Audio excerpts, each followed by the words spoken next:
héros. Donc on est sur Whiteout Survival.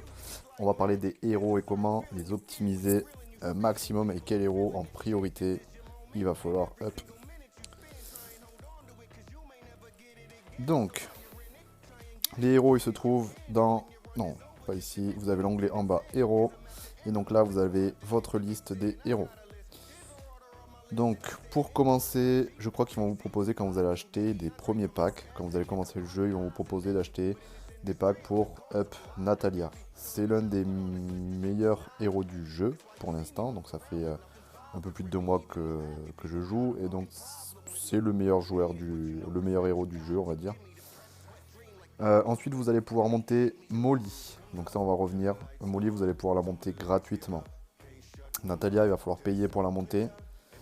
Vous allez avoir Zinman, il va falloir également payer pour les monter. De toute façon, tous les héros mythiques, si vous voulez les monter, les SSR, là, il va falloir payer pour les monter. Les nouveaux héros que vous allez débloquer à partir d'un mois et demi de jeu, vous avez Flint, vous avez Philly et vous avez Alonso. Les héros utilisés dès le début du jeu, donc vous avez Jesse, vous allez avoir Baiti, qui va être un très bon héros. Vous allez avoir Sergei. Et Gina aussi, qui est pas mal utilisé. On va revenir sur leurs compétences. Donc quel est le but? Le but d'augmenter les héros, donc on va prendre Natalia par exemple. Ça va être pour booster votre force lors des attaques sur les autres chaudières par exemple, ou sur les différents événements comme les châteaux, les complexes, etc. Mais aussi ça va vous permettre dans l'arène d'augmenter votre puissance. Donc comme vous pouvez le voir, Natalia, juste en dessous de son nom, vous avez la classe du héros. Donc c'est un héros classe infanterie. Donc mène une escorte infanterie en combat d'exploration. Donc le combat d'exploration c'est tout ce qui est arène. Et mène une armée infanterie en expédition. Donc l'expédition c'est lorsque vous allez attaquer en dehors de votre chaudière. C'est-à-dire les autres joueurs, ou les bêtes, ou comme je l'ai dit tout à l'heure, les complexes, les châteaux solaires, etc. Tous les autres événements en dehors de l'arène. Et, du chemin d'exploration, je crois. Mais ça, on reviendra à ça plus tard. À côté, donc, c'est une classe combat. D'accord. Vous avez la puissance en plein milieu, donc la puissance du héros. Moi, elle est à 1 676 000. Vous avez la puissance de niveau, la puissance d'étoile, la puissance de compétence et la force d'équipement. Donc ça, on va bien le détailler pour que vous puissiez comprendre à quoi correspond chaque catégorie. En dessous, vous avez les étoiles. Donc, vous avez 6 fragments pour faire une étoile. Donc les 3 premières étoiles, on va dire 3,5, enfin les 2,5, ça se monte assez facilement. Arriver à la 4ème, c'est un peu plus dur. Ça commence à être du 40 fragments épiques par fragment, d'accord, pour avoir l'étoile. Et à la fin, on va être sur du 100 fragments pour avoir l'étoile complète. Donc sur la dernière du 4 et sur les 6 dernières de la 5ème étoile, il faudra 600 fragments pour la monter au maximum.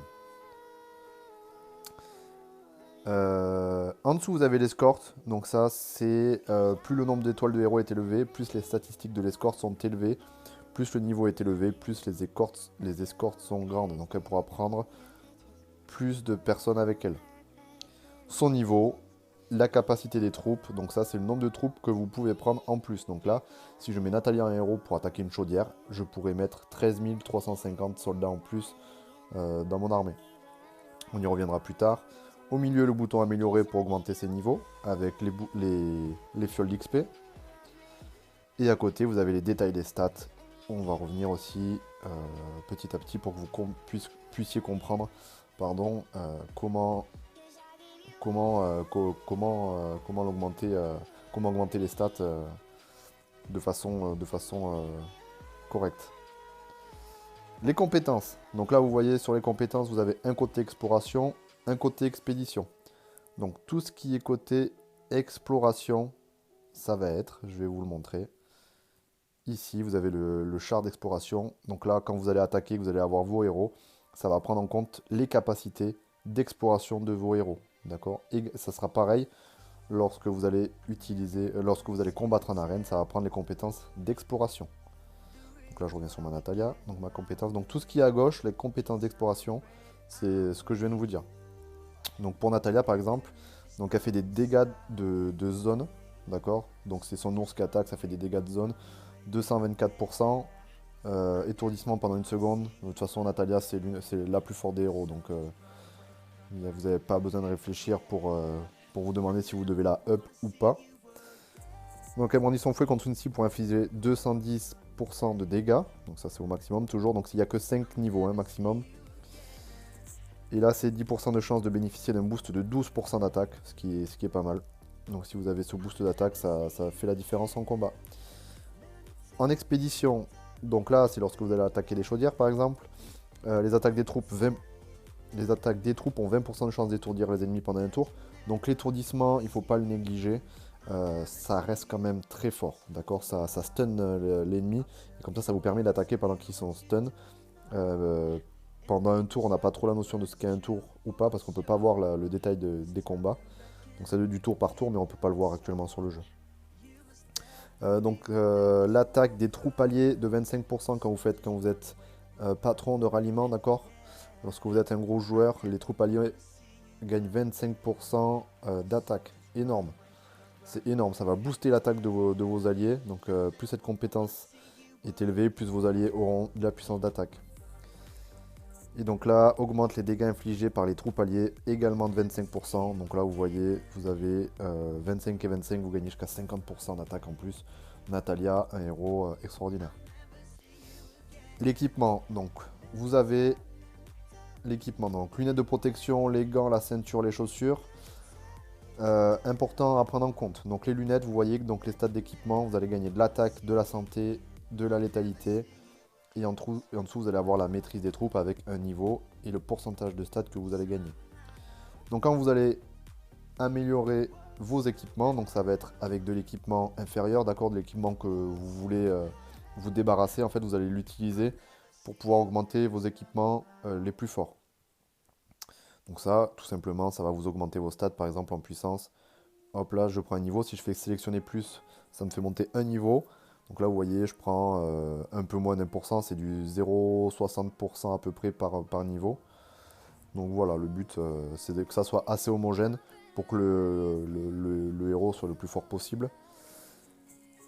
La maîtrise de la forge. Donc là, vous allez voir, grâce aux pierres d'essence. Donc ça, les pierres d'essence, vous allez les gagner sur les événements, sur certains événements, ou alors dans des packs. Après, il n'y a pas de secret, hein, plus vos héros sont forts, plus vous allez être puissant. Donc voilà, vous allez augmenter de 10% à chaque fois la force d'équipement et les stats d'équipement. Donc ça c'est très fort aussi. Et ça, il faut les faire pour les 4 équipements, lunettes, gants, ceinture et bottes. Et au milieu de l'équipement, vous avez l'arme spéciale du héros. Donc l'arme spéciale du héros, donc vous voyez, ça va vous donner de la puissance et ça va vous donner des compétences exclusives. Donc ça va vous donner de l'attaque, de la défense, de la santé, de la létalité, de l'infanterie et de la santé de l'infanterie. Donc comme je le rappelle, Natalia c'est un héros infanterie, donc en fait elle va booster les stats de votre infanterie. Et vous avez des compétences exclusives. Donc Natalia et l'ours polaire sont en parfaite synchronisation, augmentent les dégâts infligés de 20%. Donc tout à l'heure on a augmenté en tout avec les deux capacités en expédition de 50% de dégâts des troupes alliées. Là on augmente de 20% quand je suis niveau 6 de mes troupes. Et vous avez une deuxième compétence exclusive, donc invincible. Natalia invoque un troupeau de bêtes pour se joindre au ralliement, augmente la létalité des troupes de ralliement de 10%. Voilà. Donc entre la différence entre la létalité et l'attaque, elle n'est pas très claire sur le jeu. On estime que l'attaque c'est un bonus, d'accord. La létalité c'est vraiment du dégât pur. Donc voilà un peu pour les onglets. Donc au niveau des stats, plus vous allez augmenter, ce qui va faire la différence avec les autres joueurs, ça va être autour de la dernière étoile forcément. En bas vous avez les stats d'expédition. Donc quand vous avez Natalia, là par exemple je gagne 200% d'attaque d'infanterie, pareil en défense. La létalité 117% et pareil en santé de l'infanterie. Donc toutes ces stats vont s'ajouter quand je vais attaquer, quand je vais avoir une attaque avec 3 héros, donc toutes ces stats vont se cumuler et faire des stats globales. Je vais vous montrer un rapport après pour vous expliquer en détail, pour que vous puissiez comprendre. Donc ça, c'est à faire sur tous les héros. Donc quand vous êtes en exploration, vous avez 5 héros. Vous pouvez utiliser jusqu'à 5 héros. Quand vous êtes en expédition, quand vous attaquez, c'est 3 héros maximum et 3 héros de catégories différentes. C'est-à-dire que là, on a Natalia Infanterie. Je ne pourrais pas avoir, par exemple, mon Flint dans la même équipe, vu que c'est un héros Infanterie. Donc du coup, je devrais utiliser ma Molly, qui est un héros lancier, et mon Zinman, qui est un héros tireur. Ce que je conseille pour augmenter... ce que je conseille les héros à augmenter pour être le plus opti possible. Natalia, si vous pouvez investir, si vous n'êtes pas un cash player, je vais vous donner les héros à augmenter, notamment les héros SR. Donc si vous mettez un peu d'argent, Natalia à augmenter. Molly, très forte. Alors la particularité de Molly, c'est que vous allez pouvoir la up sans acheter de pack. D'accord? Ça va être un peu long, mais vous allez pouvoir gagner des fragments assez facilement, notamment avec le phare. Vous allez pouvoir, en un mois et demi, je pense que vous êtes presque à la montée. Moi là, je dois avoir 200 fragments en plus, parce qu'elle est up et je peux plus les utiliser. Donc j'ai 200 fragments légendaires de Molly que je ne peux pas utiliser. Donc Molly, vous pouvez la monter sans payer. Zinman, pareil, donc il va vous falloir investir un peu d'argent pour le monter, au même titre que Natalia. Zinman, je viens dessus parce que c'est un des héros mythiques qu'on me propose au début et c'est un héros qu'on va essayer, qu'on va monter parce que pour être compétitif, notamment pour les cash players, par rapport aux autres. Alors, le défaut de Zinman, c'est qu'en exploration, il a des compétences très fortes. Par contre, en expédition, on va avoir... c'est bien au début. C'est bien au début parce que ça va nous aider à booster les constructions de nos villes. Mais voilà, en soi, il a des compétences en expédition pour accélérer l'amélioration des constructions et réduire le coût d'amélioration des bâtiments. Donc c'est pas ouf comme compétence pour attaquer des personnes, parce qu'en fait on a deux compétences qui pourraient nous augmenter soit l'attaque de nos troupes, soit de nos alliés, etc. Et lui c'est tout le contraire, lui il est juste là pour farm on va dire, ou pour accélérer la construction. Donc c'est un héros à ne pas trop négliger, mais à ne pas trop augmenter si vous voulez faire un peu des économies sur ça. C'est voilà, à laisser de côté en attendant l'arrivée des nouveaux héros, où vous allez avoir Alonso.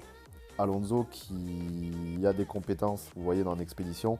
8% de chance d'étourdir les ennemis pendant un tour, donc ça c'est le niveau 2, donc jusqu'à 20%. Et au niveau max, sur la deuxième compétence, c'est 50% de chance de réduire les dégâts infligés par l'ennemi de 10% pendant 2 tours. Donc c'est quand même assez bien par rapport à Zinman. Et je peux vous dire qu'en exploration, il a des compétences qui font vraiment la différence. Moi, pour dire, en exploration, il y a des joueurs qui avaient 400 000 ou 500 000 de puissance en moyenne que je n'arrivais pas à battre dans l'arène. Donc voilà, donc si vous voulez faire des économies, gardez des ressources pour monter Alonso. Philly, très très bon héros également. Alors, comparé à Molly, vu que vous allez monter Molly gratuitement, ben voilà quoi, si vous voulez pas trop dépenser, Molly, vous allez l'avoir au max. C'est un très bon héros, Molly a de très bonnes compétences. Je vais pas revenir sur chaque compétence de héros. Mais Philly, voilà, elle va booster la santé de tous vos héros. Donc voilà, c'est un héros où il faut payer aussi pour l'avoir au max. Mais elle fait vraiment la différence parce qu'elle redonne vraiment beaucoup de santé avec toutes ses compétences cumulées. Ce que je conseille sur ce type de jeu également, c'est de faire des économies, que vous soyez cash player ou no pay to win. Faites des économies et utilisez vos ressources, vos fragments, tout ce que vous pouvez au bon moment, c'est-à-dire lors des panthéons. Donc vous allez avoir un événement panthéon, vous allez devoir utiliser toutes vos ressources pour faire un maximum de points et gagner un maximum de récompenses. Notamment, dans les premiers temps, vous allez gagner des fragments de... Il me semble que c'est Molly, si je dis pas de bêtises. Non, c'est des fragments de Geronimo au début, dans les premiers panthéons. Et ensuite, à l'arrivée des nouveaux héros, ça va être des fragments de Philly. Donc voilà. Donc ça, c'est pour les héros mythiques. Pour les héros SR, vous avez Jessie qui se monte. Tous les héros SR vont se monter assez facilement. Et vous en avez beaucoup des gros joueurs qui utilisent les héros SR. Parce qu'ils ont vraiment de très bonnes compétences. Donc la différence, c'est que eux, en expédition, donc en exploration, ils ont toujours 3 compétences. Donc ils sont pareils qu'on va dire que les héros, les héros SSR. Par contre en expédition ils perdent une compétence. Donc ils ont de très bonnes compétences, donc des très bonnes stats compétences, mais ils en perdent une. Voilà. C'est ce qui fait la différence entre les héros SSR et SR. Donc sur l'exploration ou sur l'arène, vous pouvez mettre des héros SR, il n'y a pas de problème, c'est la même chose. Par contre, sur l'expédition, utilisez vos héros SSR. Les héros à up, que ce soit dans l'arène ou en exploration, vous avez Sergei qui est très fort, Baiti qui est très fort, Jessie qui est très forte, et Gina aussi que vous pouvez monter.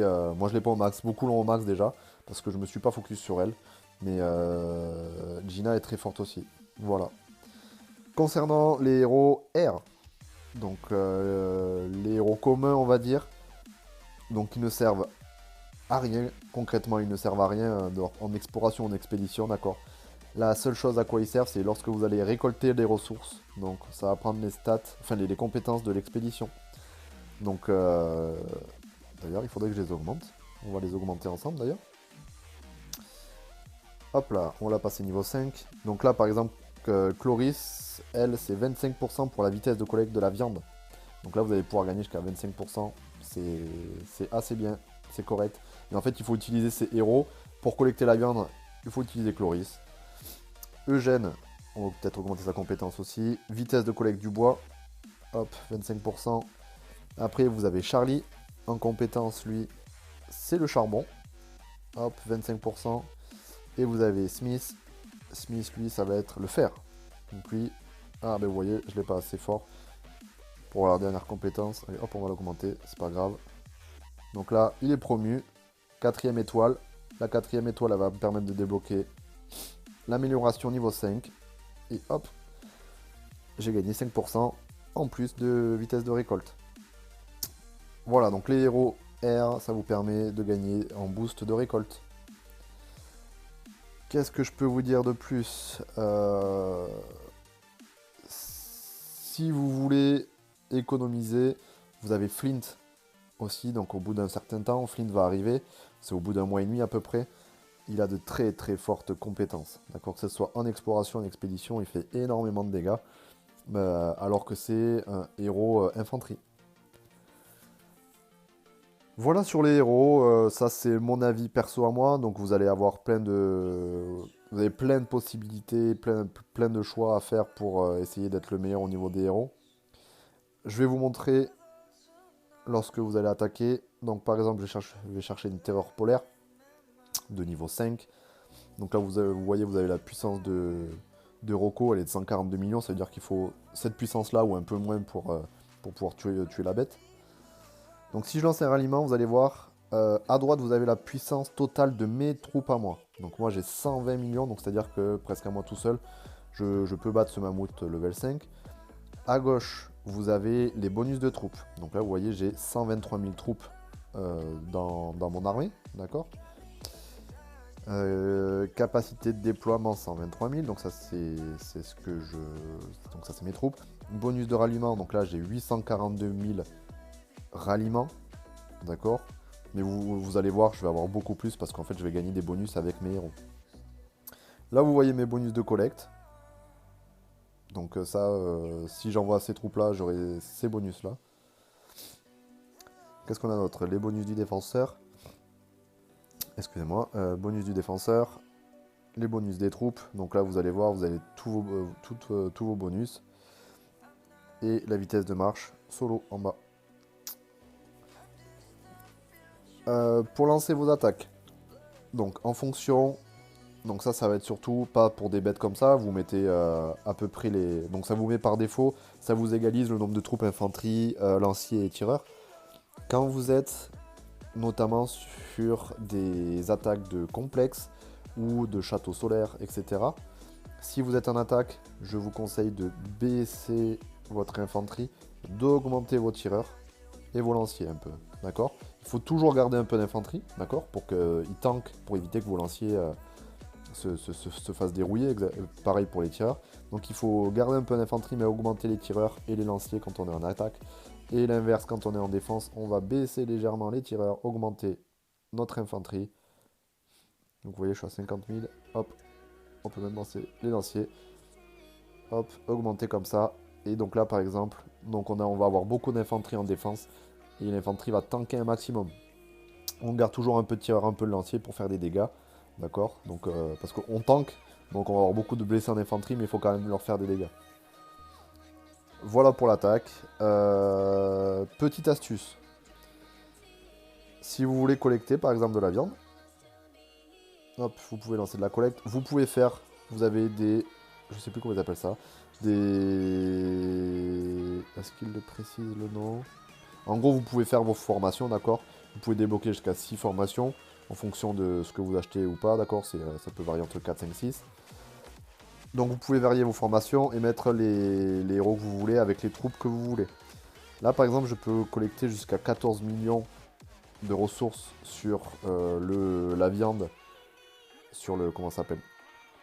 Voilà, sur l'élevage abandonné de niveau 8. Ah, ouais, oui, niveau 8. C'est niveau 8 maintenant? Niveau 8, oui, pardon, tant pour moi.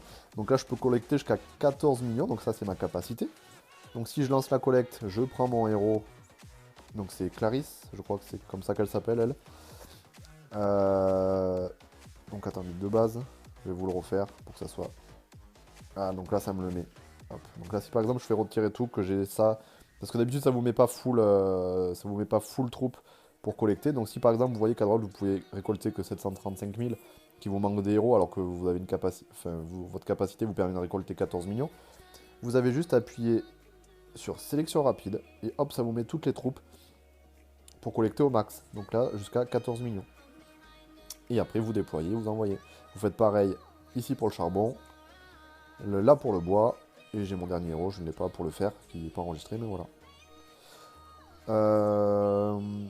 Revenons au héros, on va parler de Geronimo. Donc Geronimo, c'est un héros spécial VIP.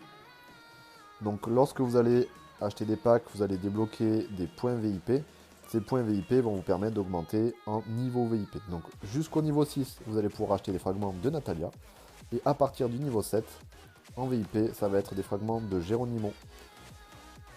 Geronimo qui est un bon héros, mais qui ne surpasse pas Natalia. Donc c'est un héros qui est spécialisé dans l'infanterie. Mais je trouve que Natalia est beaucoup plus forte que Geronimo. Et Geronimo est très cher à augmenter. Et pour l'avoir au niveau max, il faut monter jusqu'au VIP 12. Donc ce qui est... il faut jouer, je pense, pendant une année, voire deux, si, en achetant régulièrement des packs si vous voulez arriver au niveau 12. Donc pour dire que Geronimo, vous n'êtes pas prêt de l'avoir au max comparé à Natalia. Donc si vous voulez investir de l'argent, ne mettez pas dans Geronimo. Vous pouvez le monter jusqu'à 4 étoiles pour qu'il ait un petit niveau, mais pas besoin, vous n'allez pas arriver à le monter au max parce que le VIP 12 il est presque inatteignable. Voilà pour les héros. Qu'est-ce que je peux vous dire d'autre? Donc qui implique les héros. Donc vous avez les phases d'attaque. Hop, on va les prendre. Keisha par exemple. Donc ça c'est une ancienne membre. Donc là vous allez voir les phases d'attaque. Donc là on passe à 3 héros comme je vous l'ai dit tout à l'heure. Contrairement à l'arène. Bon, l'arène particulier sur les phases d'attaque. Sur les attaques de chaudière, la défense est privilégiée. Donc on se méfie de comment on attaque. Moi par exemple je suis level 30, j'ai de très bons héros. Il y a très peu de personnes sur le serveur qui peuvent me battre, d'accord. Par contre si je commence à attaquer des chaudières level 22, donc c'est là où on commence à avoir les troupes level 8, je vais perdre énormément de troupes. Énormément de troupes. La défense sur les chaudières est privilégiée pour éviter justement les gros comptes d'attaquer les chaudières pour dégoûter les autres joueurs. Donc même moi qui suis level 30, j'évite d'attaquer des joueurs level 22. Vous imaginez? On a 8 niveaux d'écart et j'évite. Pourquoi? Parce que ça me fait énormément de pertes de troupes. Vous allez voir que les troupes sont très chères à augmenter, très longues à augmenter, notamment quand on est en T9 et T10. Donc moi j'évite, il y a très peu d'attaques de chaudière sur ce jeu, ce qui est d'un côté agréable et d'un autre côté un peu frustrant parce qu'on augmente, mais on a tellement d'événements pour pouvoir attaquer, pour pouvoir perdre nos troupes, que c'est même plus la peine. Ce qui est compensé par la récolte et les ressources. Sur certains jeux, vous allez devoir attaquer parce que vous allez manquer de ressources. Là, en l'occurrence, sur ce jeu, vous n'allez jamais manquer de ressources, sauf lorsque vous allez arriver au niveau 30 où vous allez manquer de charbon. Donc, ne vous inquiétez pas pour les ressources, vous avez juste à farmer normalement, à participer aux événements et vous allez avoir des ressources en abondance. Vous voyez, moi j'ai fini, donc là on vient de jouer le château solaire, je vous ai pas fait de vidéo parce que j'étais un peu occupé, mais vous voyez, j'ai utilisé 300 millions de ressources pour le château solaire, il m'en reste encore 620 millions, donc c'est quand même énorme. Et mes sacs sont plein de ressources. Vous voyez, j'ai ici, ça fait 79 000, 10 000, ça fait presque 800 millions de viande juste avec ça. Voilà pour les héros pour l'instant. Je regarde de temps en temps sur le serveur 1 la sortie des nouveaux héros. Pour l'instant, on n'en a pas. Mais bon, c'est déjà pas mal. On a eu 3 nouveaux héros qui sont très intéressants. Donc voilà, n'hésitez pas si vous avez d'autres questions sur des choses qui ne sont pas assez claires sur les héros, à les laisser en commentaire. Abonnez-vous à la chaîne, ça me donnera plus de visibilité, comme ça je pourrai vous parler plus du jeu en détail. Et on va continuer à faire des vidéos sur des thèmes différents. Voilà, c'était Blax, merci.